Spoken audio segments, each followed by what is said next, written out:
facile, ti devo passare questo, no? Devo passare questo.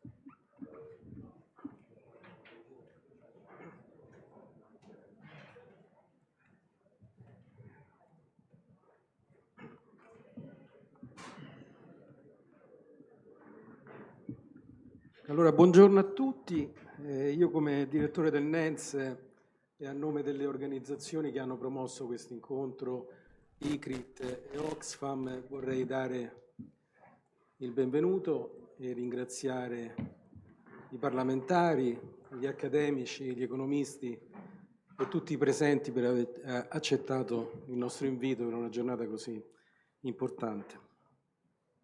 In questa mattinata di studio e di confronto rifletteremo sul ruolo che i sistemi fiscali possono assumere nel perseguimento di un'equa distribuzione del reddito, insieme ai salari, con l'aiuto di alcuni tra i massimi esperti che si sono maggiormente impegnati sul piano nazionale e internazionale su questi temi, diventati particolarmente sensibili. La polarizzazione della ricchezza, prodotta da tutti, ma nelle mani di una ristretta cerchia di ultramiliardari, l'aumento significativo della povertà assoluta tra vasti strati della popolazione e il crescente impoverimento relativo che si sta diffondendo nel cosiddetto ceto medio, anche nei paesi economicamente più avanzati. Sono i fattori di un'emergenza sociale, economica e politica su scala mondiale che si avverte particolarmente acuta nel nostro Paese. Per questo abbiamo invitato questa mattina a intervenire i leader delle maggiori forze politiche che hanno dimostrato particolare sensibilità su queste tematiche e li ringraziamo per la loro presenza. Nel primo panel dedicato al quadro internazionale interverranno Joseph Stiglitz, premio Nobel per l'economia e professore alla Columbia University, Martín Guzmán, già ministro dell'economia della Repubblica Argentina, J.T. Ghosh, economista dello sviluppo, professoressa di economia presso l'Università del Massachusetts.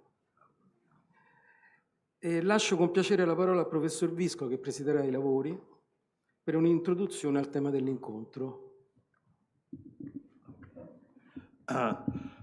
First of all, I want to apologize to our guests because I'm going to speak Italian. And there is a simultaneous translation system that can help us to our public to follow our discussion. La questione delle diseguaglianze crescenti è il problema fondamentale della nostra epoca. È il risultato infausto e inevitabile della lunga fase neoliberista.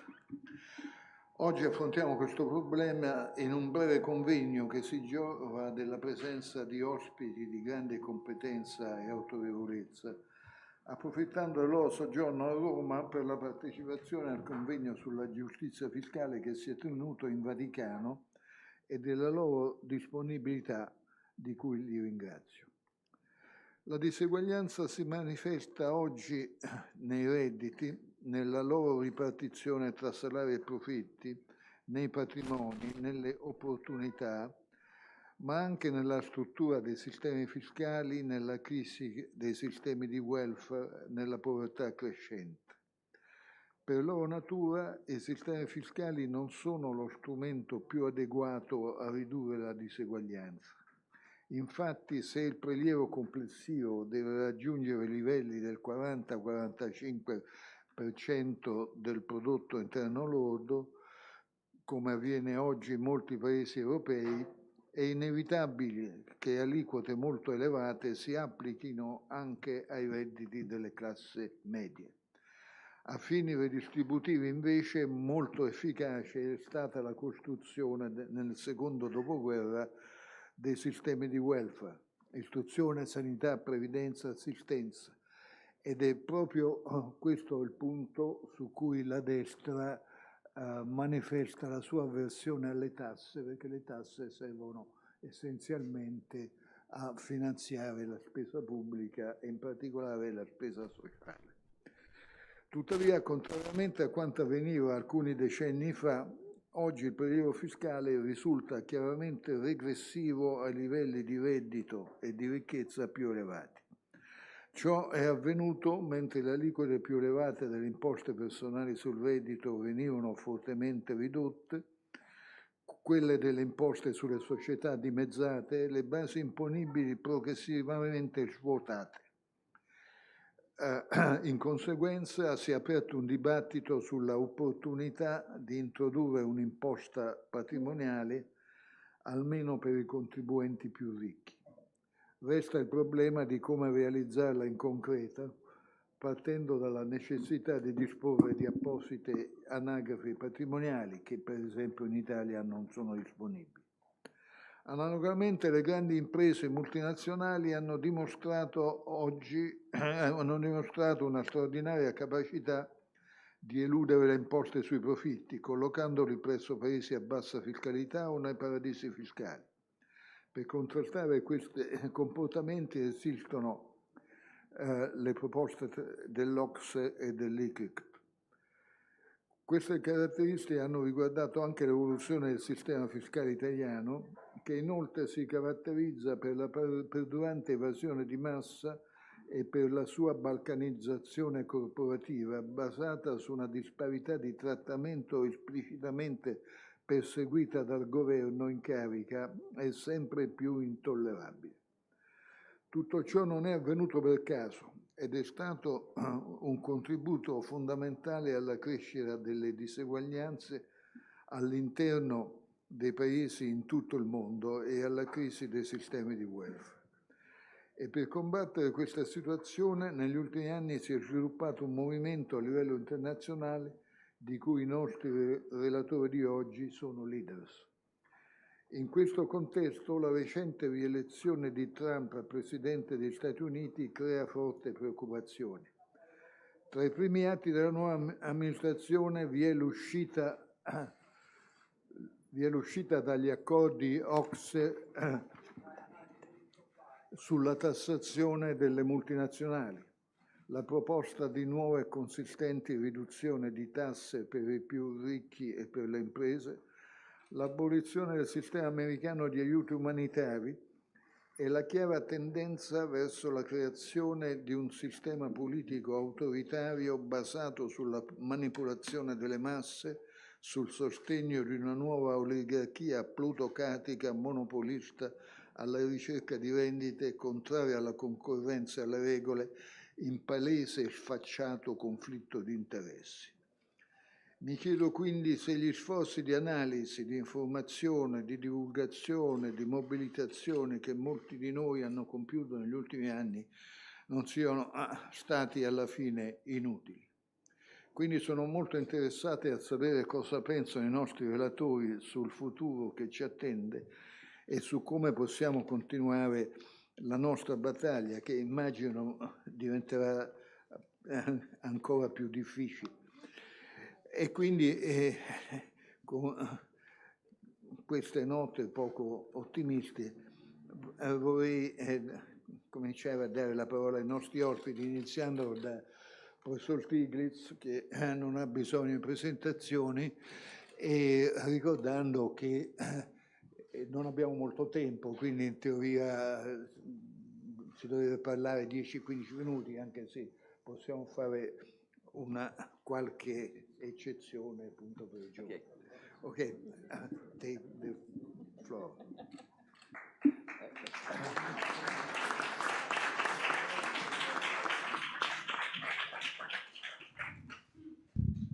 Well, thank you very much for this chance to share some of our ideas with you. I suppose Italy and the U.S. are going through different forms of suffering, but I hope you have empathy for the United States, because I think we are going through more suffering than you are.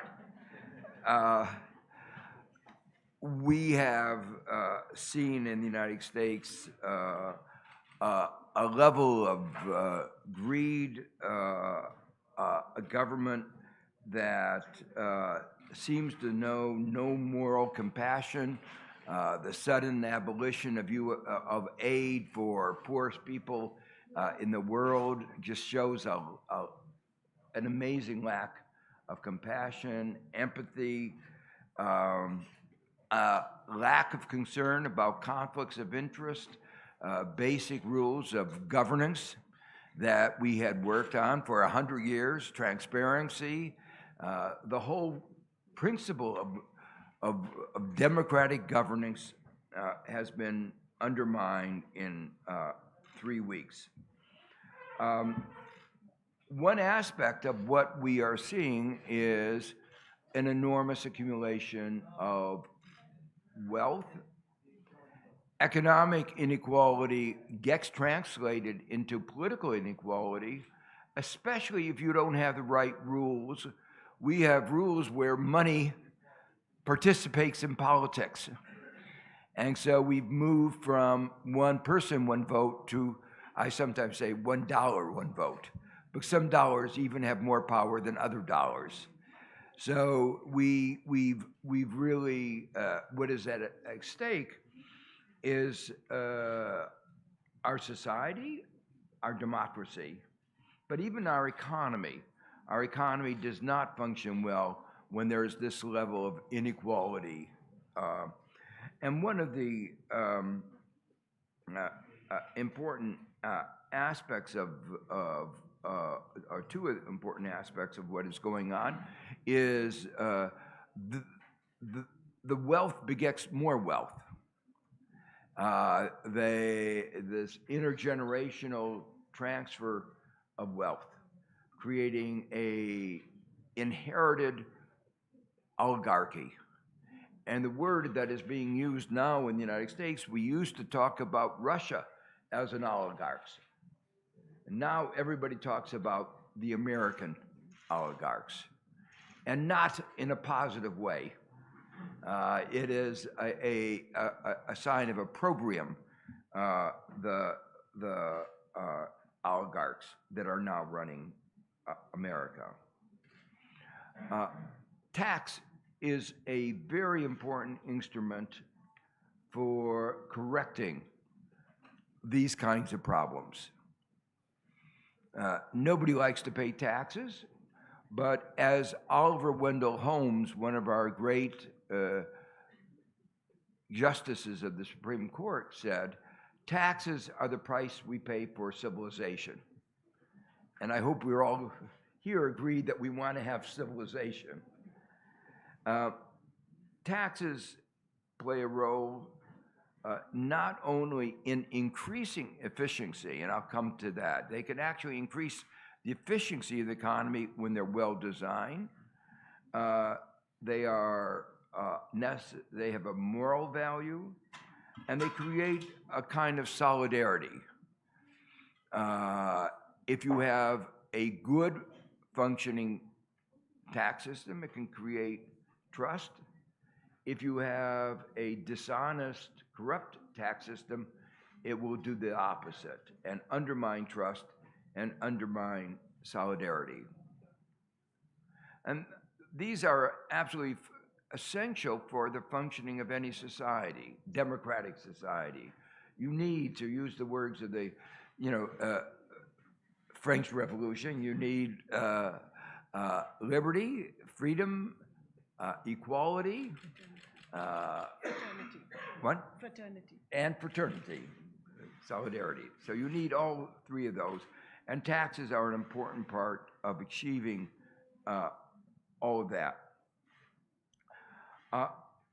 Over the last 40 years, 50 years, the right has spread a particular narrative about taxes and regulation. The narrative is that if you just lower taxes and lower regulation, you'll get faster growth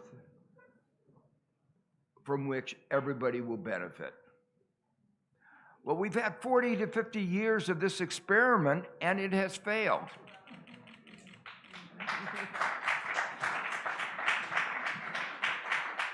And this is an experiment that has gone on not in one country, but in many countries. And when you do an experiment for that long in that many places, it should be clear what the answer is. We don't need the experiment anymore. It is a failed experiment. We know why it was a failed experiment. The ideas behind it were wrong. There never was a good theory of trickle-down economics, why giving money to the top would benefit everybody. There was never a theory of that. In fact, what we know is giving money to the top made the top more greedy. Musk doesn't seem to be satisfied being the richest person in the world. He wants to be even richer, ignoring conflicts of interest. So it is, there was never a theory behind it. And there was never a theory behind the notion that unfettered markets would lead to societal well-being.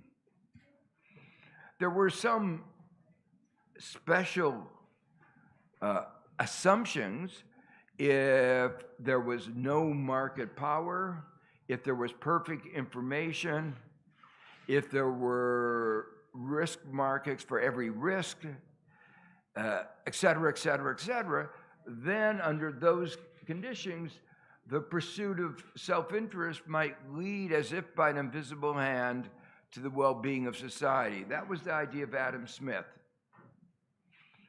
But a host of work, going back to my teacher, Ken Arrow, and to my work, showed that the reason the invisible hand is invisible is it's not there.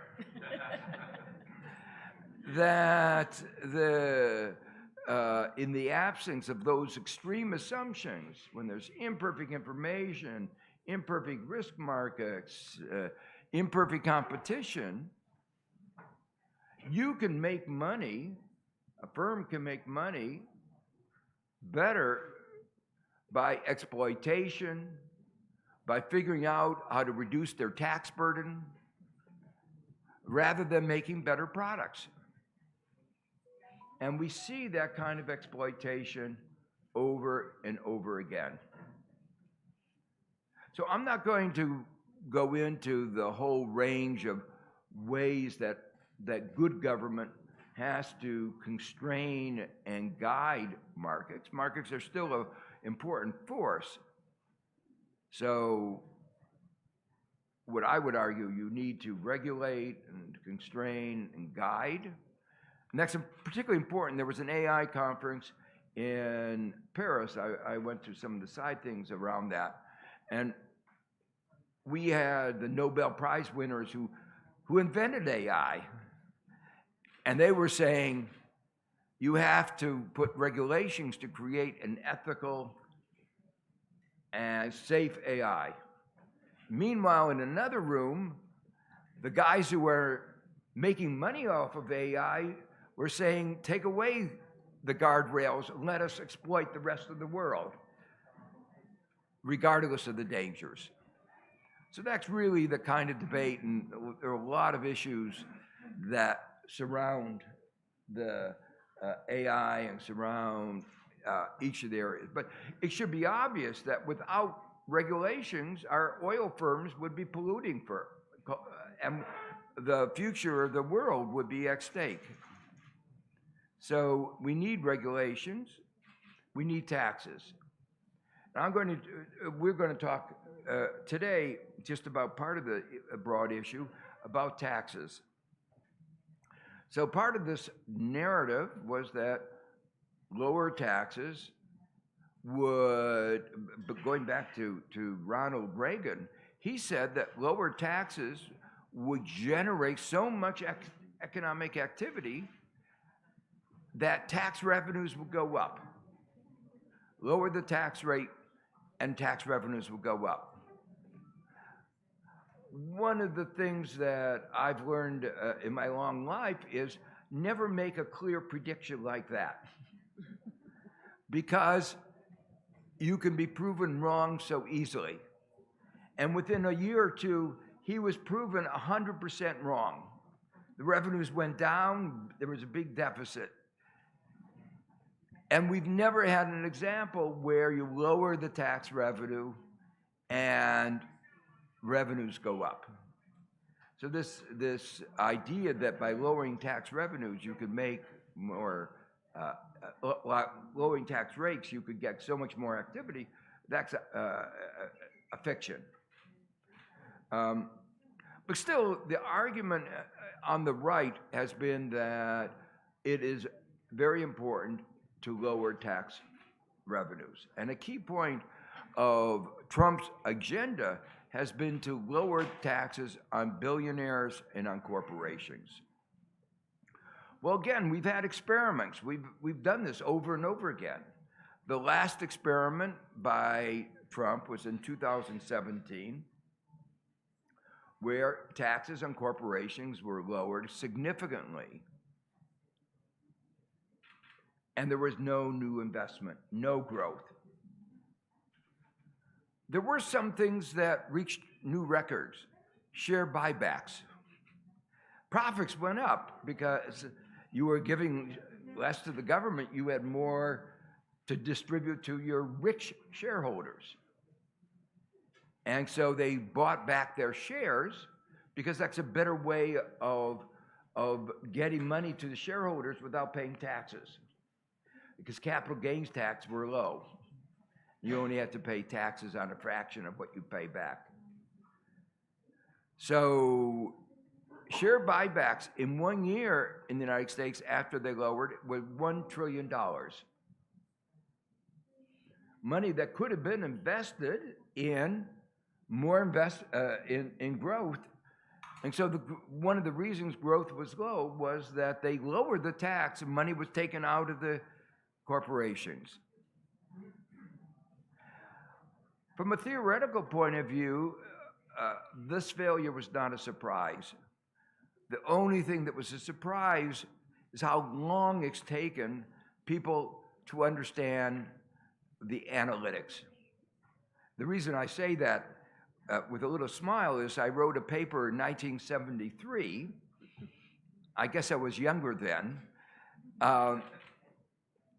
Explaining that the corporate income tax does not lower investment. And it should be obvious that that's the case, because the corporate profits tax is not a tax on capital. It's not a tax on labor. When you pay the tax, you deduct labor cost, you deduct the cost of capital. In the United States, you can deduct the cost of the machine. In other countries, you depreciate, but the depreciation is a cost of machine taken over a number of years. The net effect is that you are able to deduct the cost of capital. What is the corporate profits tax? It's a tax on monopoly profits. It's a tax on what we call rents. And the simple notion is that a tax on rents does not distort behavior.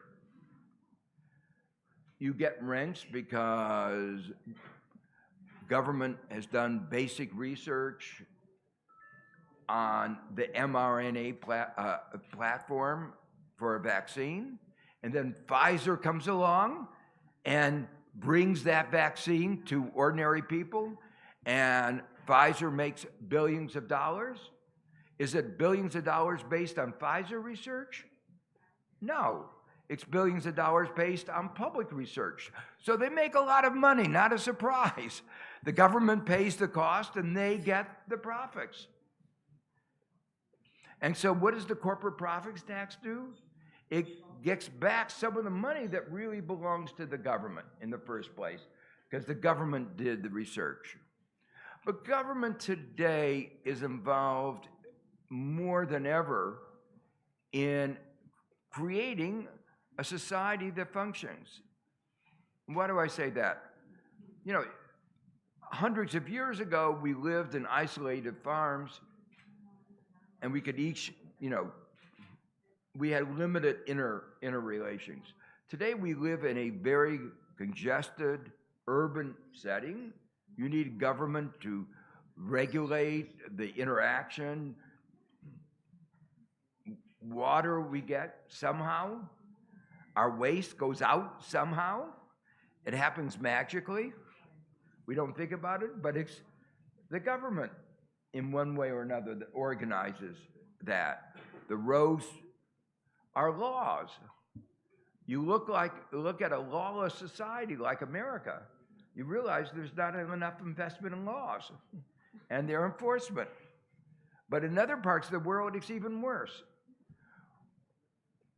The Nobel Prize this year went to a group of economists that discovered something that you might say obvious, which is you need good institutions and good laws for economic growth and a well-performing society. Where does that come from? That's government, and that has to be financed somehow. And equally important, when Adam Smith was writing 250 years ago, he talked about a pin factory. What do we talk about today? Innovation. What is innovation based on? Basic research. So the amazing thing of Musk is he talks about being a libertarian as he gets billions of dollars from the government. $500 million for Tesla, $11 billion in contracts for, he talks about a libertarian economy without a government. Where would he be without a government? Tesla wouldn't be there. SpaceX wouldn't be there. But basically, basic research requires government. The internet was a base result of government research. So an innovation economy is an economy in which the government is going to play a bigger role. Pandemics required vaccines. Government provided that. Did the basic research. We wouldn't be here without that basic research. But that costs money, and that means taxes. So what I hope I've convinced you is the importance of taxes in a 21st century economy. More important than in the 20th, more important than in the 19th century. Now, when you think about the design of taxes, obviously you have to think about efficiency, but equity and progressivity. One of the reasons I like the corporate profits tax is because it's such an efficient tax. But there are other efficient taxes. And most of those are also progressive. Another efficient tax is a tax on land and natural resources. Why are those efficient taxes? Well, if you tax labor, it's possible that labor would not work as much. The evidence on that is that there's some response, but very little. Capital, you might save a little bit less. Again, evidence is relatively little response, but there's some.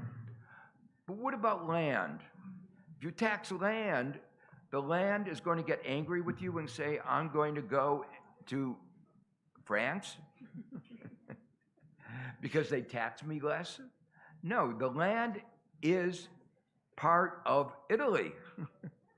And the resources are part of Italy. They can't just walk up and leave. So we say technically the supply is inelastic. So those are resources that belong to the people and should be taxed at a very high rate. There's another source of taxation that actually there are cases where taxes make the economy better. Sounds strange, but it's true. Pollution taxes. We live in a world where climate change is a reality in spite of the denial by, I ask my students, I say, climate change is a real problem. In my view, Trump says it's not a problem. Which do you believe, me or Donald Trump? My students all say that I'm right. So I guess I am. But the point, The point is that taxing pollution is a way to incentivize less pollution. So you get a double dividend. You get money and you get less pollution. There are other taxes on the environment. Speculation can lead to an unstable economy. Taxing speculation can stabilize the economy and generate revenue. So there are a whole set of taxes that we call them corrective taxes that raise revenue and make the economy more efficient. The final thing I want to talk about, just very briefly, is the context. We're a commission that talks about international taxation, and taxation has gotten much more difficult with globalization. It's one of the darker sides of globalization because globalization provides opportunities for firms, individuals with high wealth, super rich people, to avoid taxes. They move around. And one of the things our commission has been trying to do is to develop rules that make that kind of tax avoidance, evasion more difficult. And the international community, it's important for the international community to come together to reduce the scope for that kind of tax avoidance and tax evasion. I think my colleagues will talk a little bit more about what we can do to reduce that. The kind of rules that we had that began in the early part of the 20th century are not fit for purpose in the 21st century. The transfer price system, and we've been advocating a system, a formulaic system. There are some advances of the OECD in creating a minimum, but it was set too low, and then they, even after setting it too low, 15%, half of what developing countries have, 30%. But even then, they gave exceptions, carve-outs. So the real rate is not 15, it's like 12 to 13%. Really should be unacceptable. And then they had another provision for the allocating of taxing rights that was even worse. So there's been a move to have the negotiations move out of the OECD into the UN, which is where it should have been. This is an international problem, and the voice of everybody needs to be there. And that's why this UN Convention on Taxation is so important. And they're beginning now taking up terms of reference. Europe as a whole has not been very cooperative. Better than the United States, which has announced that it will not cooperate at all. But there is a sense in our meeting that it was probably a good thing that the United States drops out, because usually what the United States does is a very negative force. It keeps watering down the agreement, making it weaker and weaker, and then after it gets very, very weak, they say, we're not going to sign it anyway. So it would be better if you had a stronger agreement among the coalition of the willing. So I think it's good news that Trump has dropped out, but I hope I hope Europe engages in these negotiations in a meaningful way. There's one set of taxes that, as we move to the 21st century, particularly important, and those are the digital taxes and taxes on cross-border services. Those, in the 20th century, people didn't really have those. These are in the 21st century, and our rules don't really adequately deal with that. And not a surprise to the digital giants, as good as they are in producing good products, are even better at tax evasion. And every country has to have a digital tax. So and has to have better mechanisms for taxing cross-border provision of services. And so with that, I think we can open it up later after Jadi and Martin talk. Maybe they'll want to go more in detail. Let me stop there and hand it over.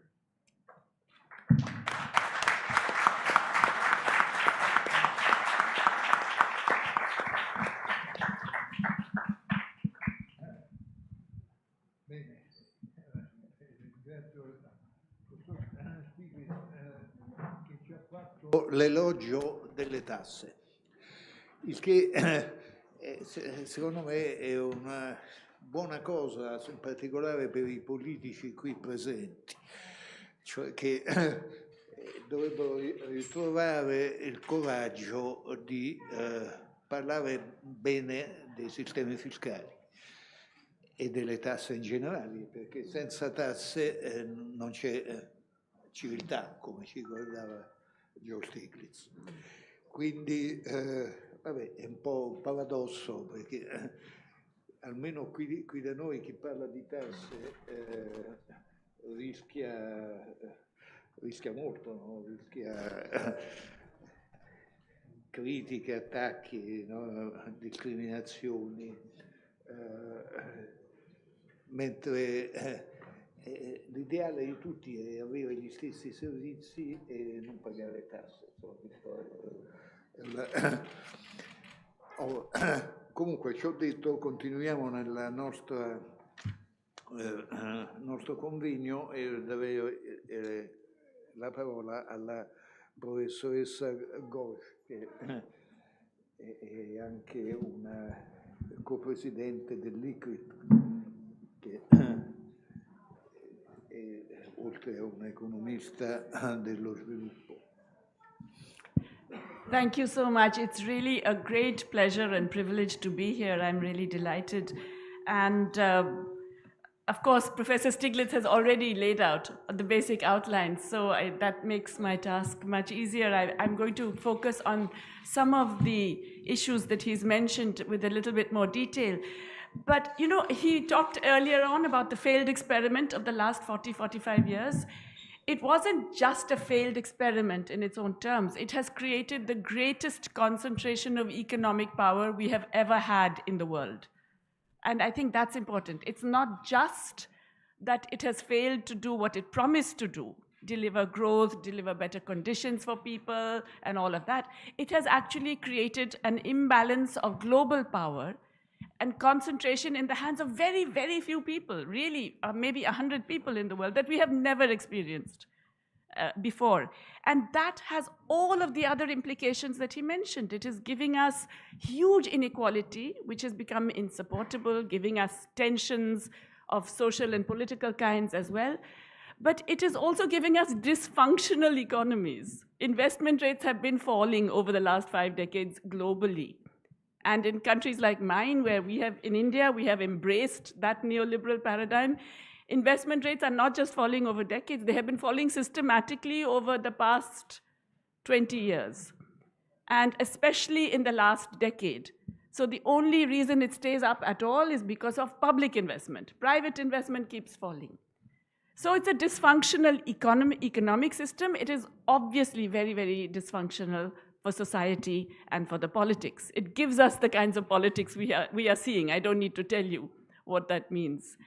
The politics of hatred and division and finding another that you can blame. So taxes are important partly to begin redressing that balance, also because it's part of the social contract to actually provide the essential services that Professor Stiglitz talked about. But I want to emphasize, we are not talking about taxing ordinary people.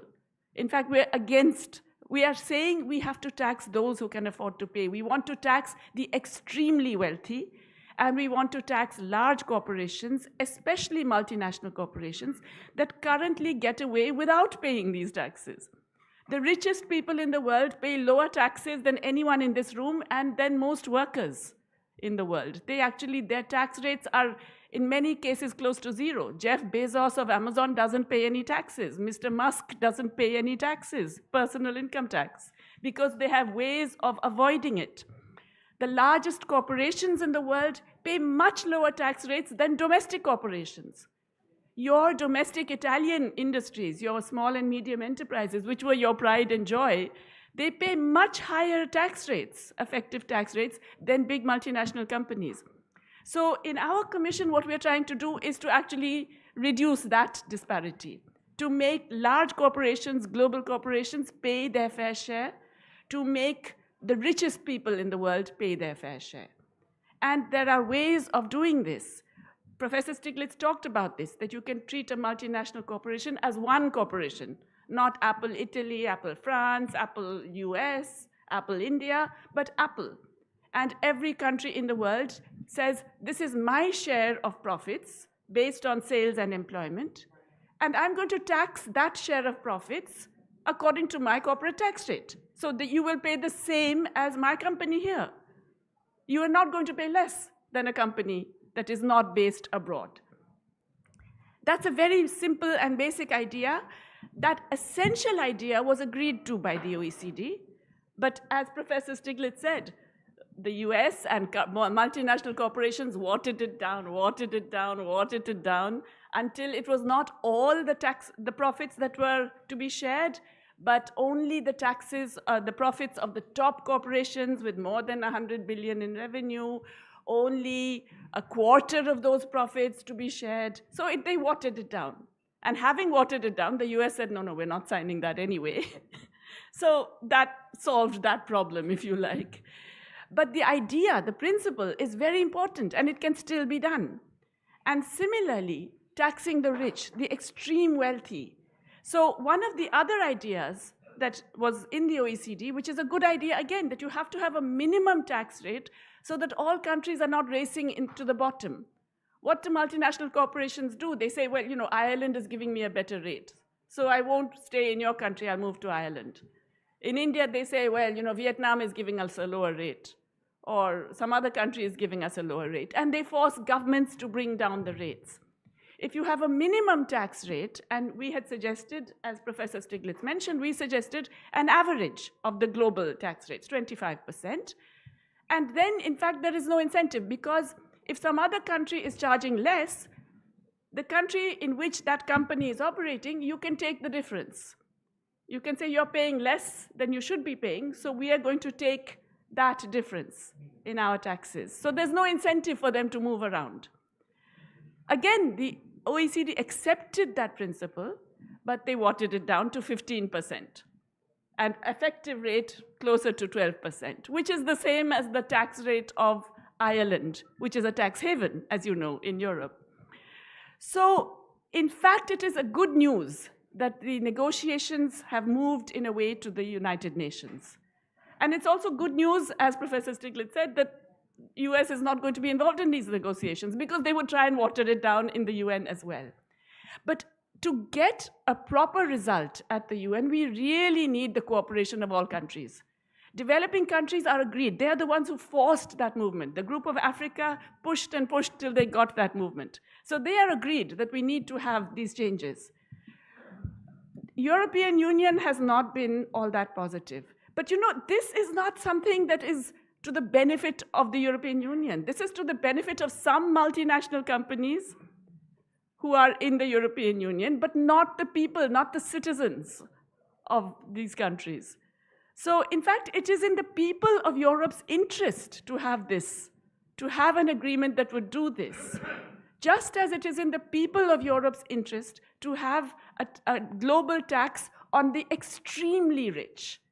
And I'm not saying, just people who have a few of your beautiful houses in Rome or some other place, but people who have billions of dollars, people who have hundreds of millions of dollars, people in, my country, even $10 million makes you extremely, extremely wealthy. So we are saying that extreme wealth, the 0.001% of our population, they should be taxed. Why? Because they get away with no taxes. I just told you. They have all these investment advisors who show them all the loopholes so they can avoid taxes. The proposal, which was passed by G20, which means our governments, Indian, Italian, all of them passed it. They agreed that we have to think of ways to actually do a proper wealth tax on the extreme wealthy. Charge a minimum of 2% of their estimated wealth.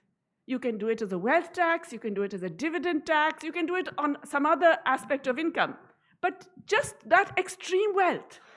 And in many countries, that in India, if you just taxed the top 1,000 richest individuals, 1,000, and we are 1.4 billion people, okay?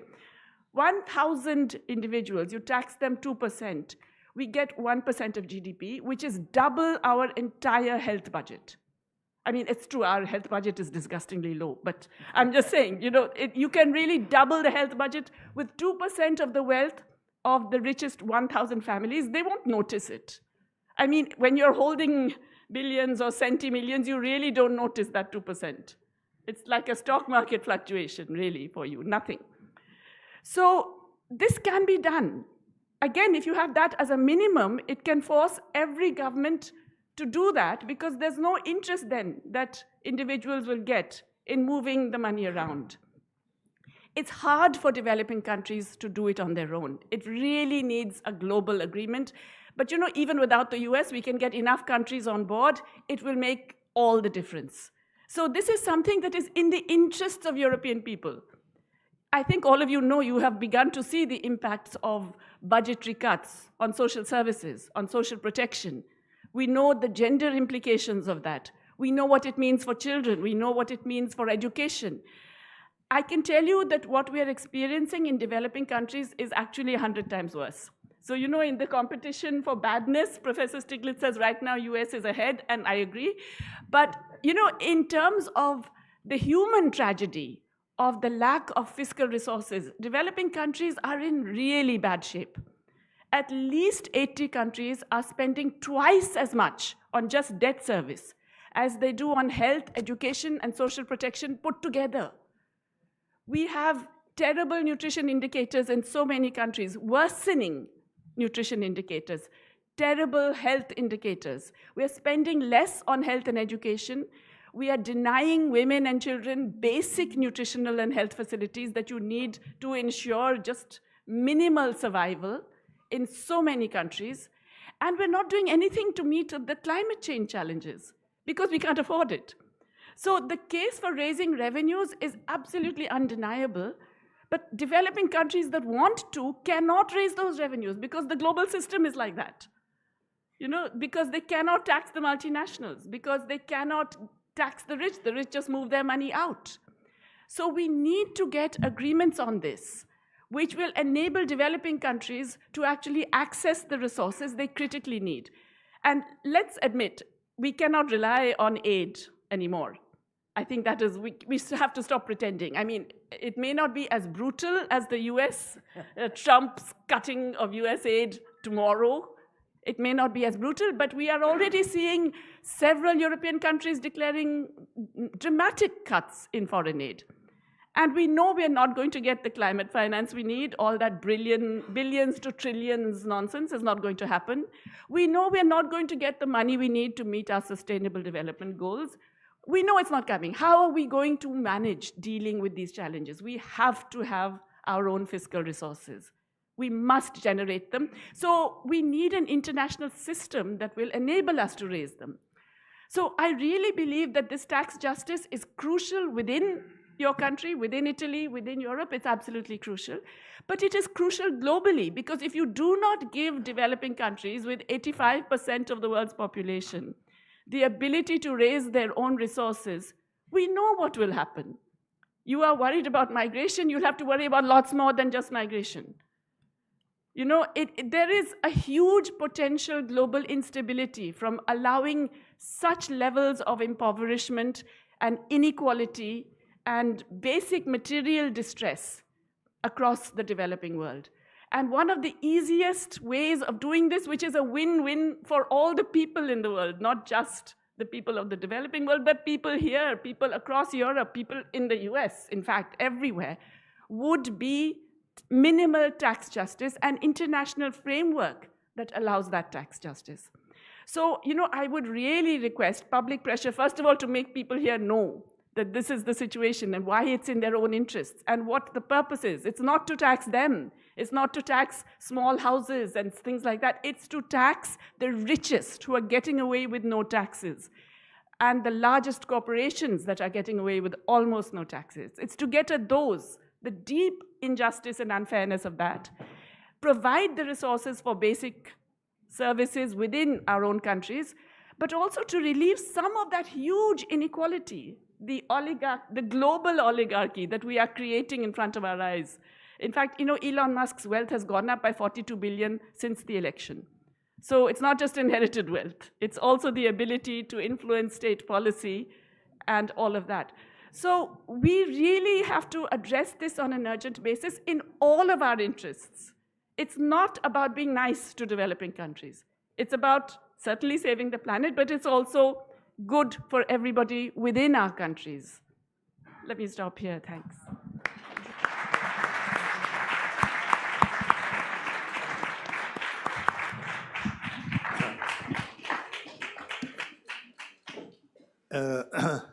Bene, molto bene. Le cose che ci ha detto la professoressa Ghosh riguardano la tassazione internazionale delle grandi imprese e la tassazione dei grandi ricchi, che sono esattamente le cose che sono entrate in crisi da alcune settimane. Cioè di questo non si parlerà più negli Stati Uniti e quindi probabilmente ci sarà un effetto a catena per cui questi argomenti saranno cancellati. Allora, qui c'è un problema che riguarda la politica europea, perché se noi vogliamo dare una risposta alla nuova linea politica degli Stati Uniti, il terreno della tassazione è decisivo, che noi dovremmo, a livello europeo, secondo me dovremmo, fare alcune cose, bloccare i paradisi fiscali interni all'Europa, ristabilire una tassazione minima dei redditi di capitale all'interno del continente, mantenere la tassazione delle multinazionali o la digital tax che noi abbiamo e poi vedere che succede.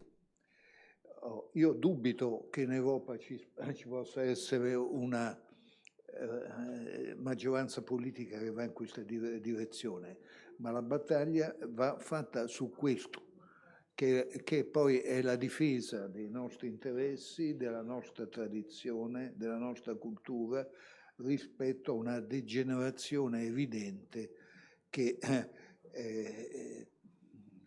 colpisce il nostro principale alleato. E io non credo che dobbiamo avere un atteggiamento di appeasement, cioè non è il caso. Ci ho detto, io do la parola a Martin Guzman, che è stato ministro dell'economia in Argentina dal 19 al 22 e che quindi ci può anche aggiornare su quello che significa un governo, anche lì, questo iperliberista, e anche un po' stravagante, insomma, cioè, perché se uno guarda dall'esterno, insomma, ecco, e vorrei sapere se poi questa storia della motosega ha funzionato oppure no, però insomma, quello andava con la motosega e prometteva tagli robusti. E perché io poi, conoscendo un minimo di storia, dubito che l'Argentina sia un paese adatto a applicare quelle ricette. Prego. All right. Thank you. Thank you so much for having us. it's never easy to talk about taxes, and I'm so glad to see a full room that wants to discuss taxes. It's always easier to talk about how to spend than how to tax. Well, it turns out that we do this pretty much all over the world. So if we were a Queen, the British music band, Joe Stiglitz would be Freddie Mercury, yes. Right? But you want to listen to Freddie Mercury, not to the bass player. So I'll try to be brief, and I will make 3 points. The first point is about taking stock of where we are on taxes and what this means for my region, Latin America. So Joe and Jayati were clear on what's going on. I think there was a breaking point, which is at the end of the Bretton Woods regime, the early 70s. It changed how the global economy gets organized. It had major consequences for the balance or imbalances of power. We saw this on the financial front. Financial globalization didn't lead to more efficiency, and it led to more financial instability. It also changed the balance of power between the states and the private sector. But it also matters for taxes, and the data is clear.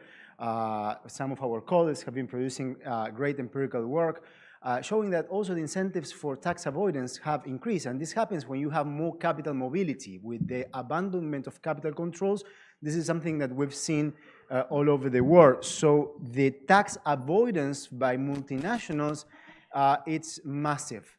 And the consequences of that is that, and this is so clear in Latin America, and it has political consequences, is that the state ends up taxing more the small and medium enterprises that have less capacity to use tax havens, and also the middle class, the people. So what are the consequences? Anger with the state. There is lower quality of public services. You see informality growing. The formal sector, but not the large corporations, all the rest, get higher taxes on average, and that means that the state is delegitimized for many. So the solution to that problem should be, in my view, the one that people like Joe Stiglitz, Jayati Ghosh push for at ICRIC, Tommaso Faccio there at the bottom, at the end of the room, which is let's resolve the problem of the international tax architecture. Let's have everyone contributing a fair share of taxes. But that's not how the world works. Power matters.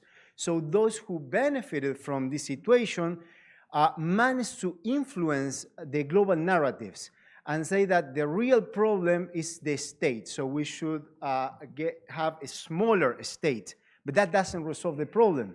Basically, what that means is to more inequality of opportunities. As Jayati explained, education, health gets affected. But what we are seeing now are political trends go into this direction of getting rid of the state, like Trump in the United States signing on an executive order that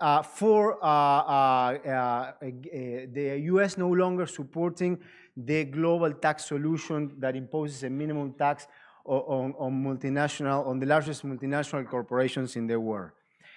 This is pretty much a modern version of kicking away the ladder of economic development. That's the title of a famous book by the Korean economist Ha-Joon Chang, because those who are kicking away the ladder of economic development are the ones who benefited from innovations funded by taxpayers. I mean, this phone, we wouldn't have the technology that we have in this phone without the investments funded by the states. I'm sorry, with Tesla, right? So that's not the right road for the world. The right road, it's the one that Joe Stiglitz and others are pushing for. As I said, big political consequences for Latin America.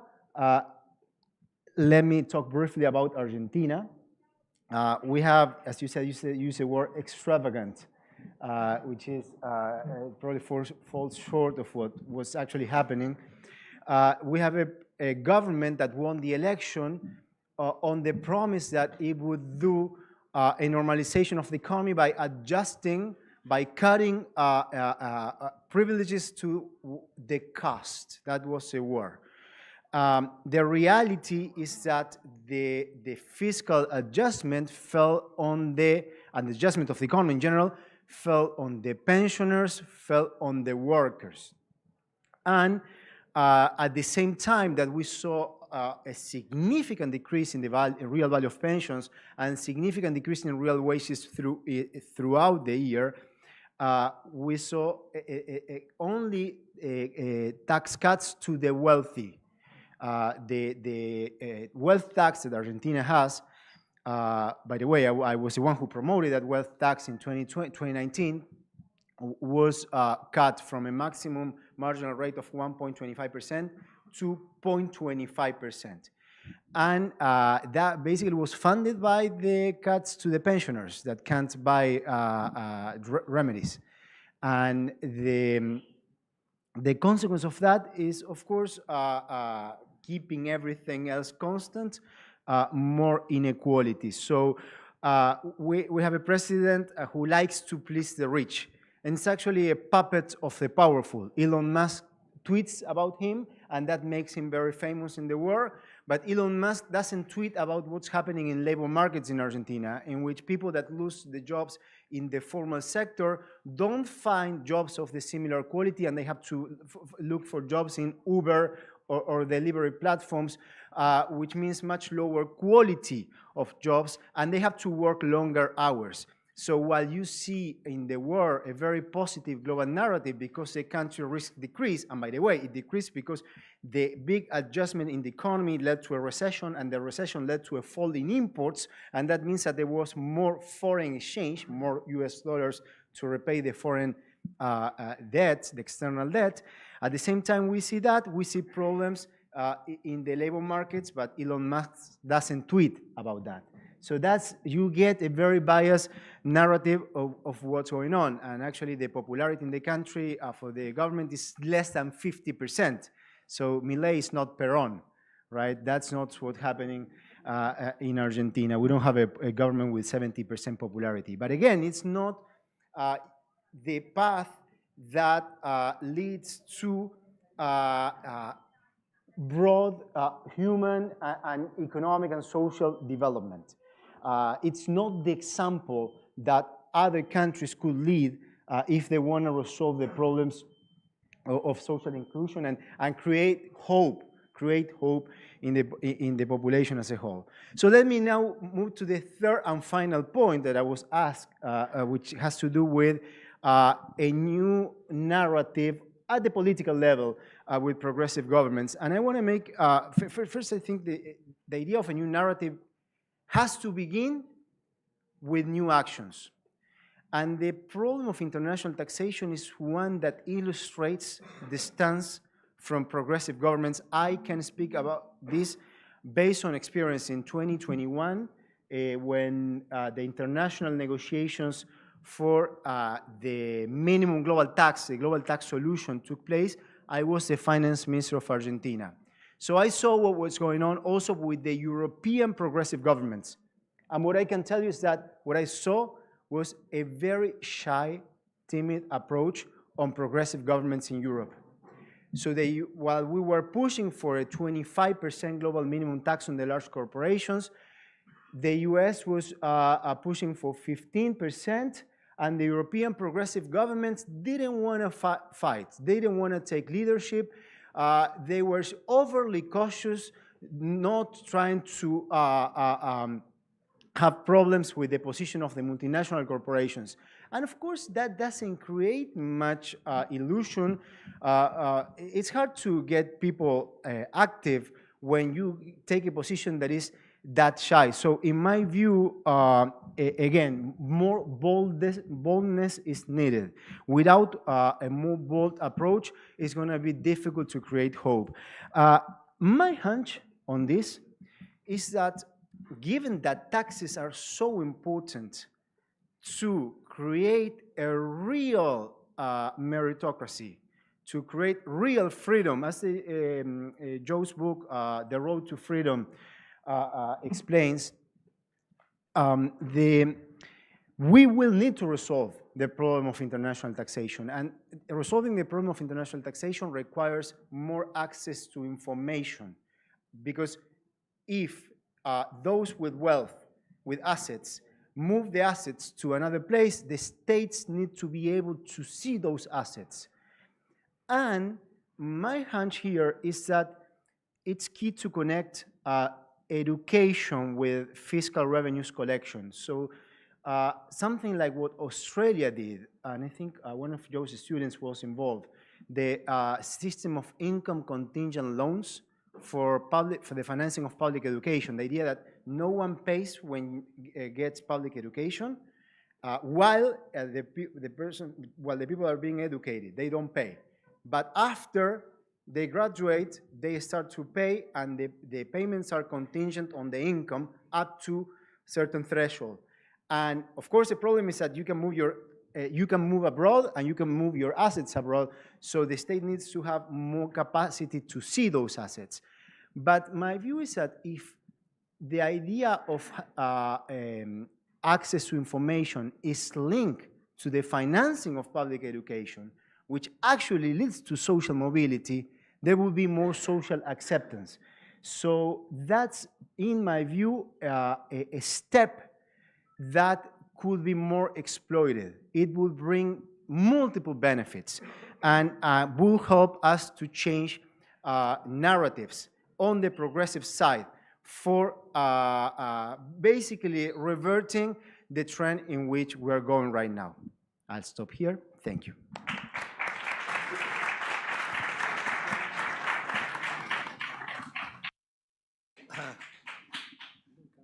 Bene, adesso dovrebbe essere prevista una pausa per un caffè o qualcosa del genere. Riprendiamo quando? Tra un quarto d'ora contiamo. Va bene? So there's a coffee break. Yes. You want to push it?